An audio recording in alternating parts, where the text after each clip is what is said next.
صباح الخير عليكم، صباح الامطار والنوات.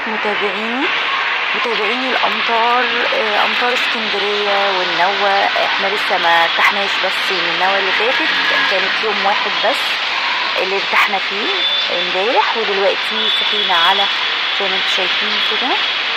بصوا هي بتمطر على كده تمام. وفي الجو ده طبعا انا قلت لكم ايه قبل كده، القهوه لازم تشرب. الله اكبر، الله اعظم، اهو اذان الظهر. بسم الله.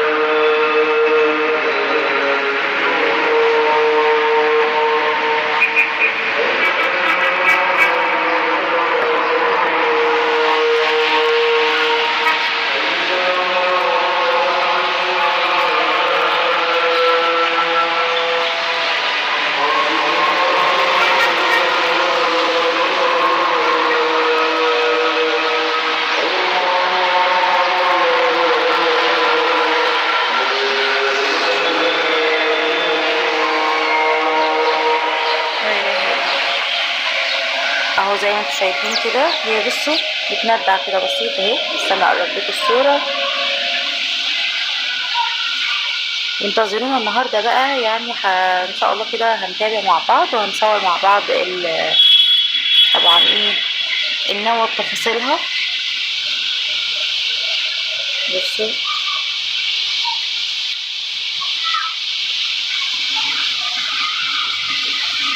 والزرع وجماله بقى وخضاره بيتسقي بقى دايما في الشتاء. تلاقوا يعني في اجمل منظر الزرع بيبقى في الشتاء، لانه بيتسقي على طول على طول على طول.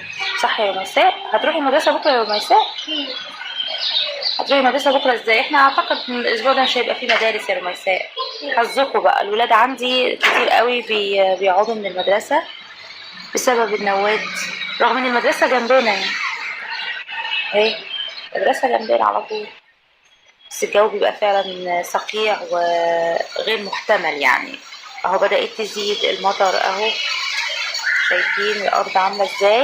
ناس رايحه جايه كده وماما برضه هتمطر عليها. بصوا تعالوا نشرب بقى القهوه كده. هو ده مش جو حد اساسا يبقى يعني بيشرب فيه قهوه كده في البلكونه. كل الناس داخل البلكونه بتاعها. بس احنا بقى غير الناس. الناس قاعده تتدفى في البيوت واحنا بنصور في البلكونه وبنشرب القهوه كمان.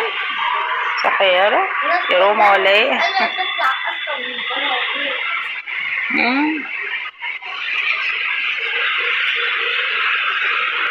بس محب القهوة عارف يا جماعة ان القهوة بتشرب في كل زمان ومكان، فالدنيا يعني ما فيش حاجة اسمها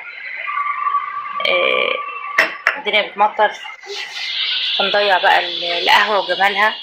بصوا السما معبية ازاي، شايفين في الشمس. احنا كده في الظهر على كده يعني. بصوا الجو عامل ازاي احنا في الظهر.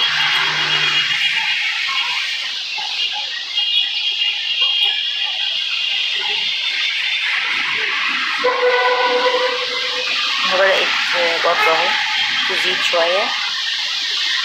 كانت الصبح كانت مش مبطلة خالص. ان شاء الله تابعونا محبي الامطار بقى والاجواء، اجواء المدن الساحلية. تابعونا ان شاء الله باذن الله. هنصور لكم باذن الله كده نبوتشت باذن الله على البحر باذن الله. شكرا لكم، سلام.